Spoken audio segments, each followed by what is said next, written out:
Hi everyone, আজকে আমি তোমাদের সাথে আমার একটা শ্যুটের ব্লগ শেয়ার করব। যদিও এটা কয়েক মাস আগের ভিডিও, তো যাই হোক, সেদিন ছিল আমার মোহাম্মদপুরে একটা শ্যুট অ্যান্ড সকাল 6টা বাজে আমি ঘুম থেকে উঠে দেখি আমার গলার অবস্থা এত বাজে যে আমার কোনো কথাই বের হচ্ছে না, প্লাস আমার গায়ে জ্বর।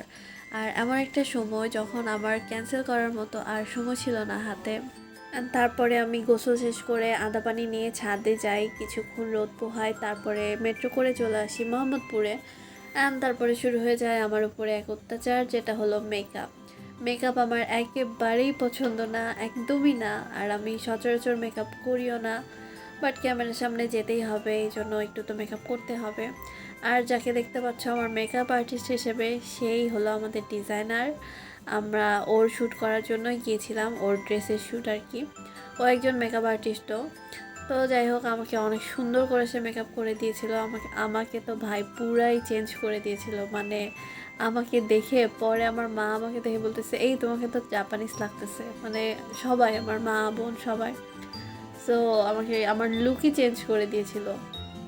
যাই হোক, তারপরে শুরু হলো আমাদের শ্যুট। অ্যান্ড আমি একটু নার্ভাস ছিলাম, কারণ আমি বাকি যে তিনজনের সাথে শ্যুট করতে গিয়েছিলাম তারা তিনজনই ছিল প্রফেশনাল। সো প্রফেশনালদের সাথে ফার্স্ট টাইম কাজ করাটা একটু টাফ মনে হয়েছিল, বাট ওরা অনেক বেশি সাপোর্টিভ ছিল। দ্যাটস ওয়াই আমার আর কিছুই মনে হয় নাই। অনেক মজা করতে করতে কাজটা শেষ করেছি। অ্যান্ড আমাদের 9টা থেকে বিকেল 5টা বেজে যায় একটা শ্যুট শেষ করতে।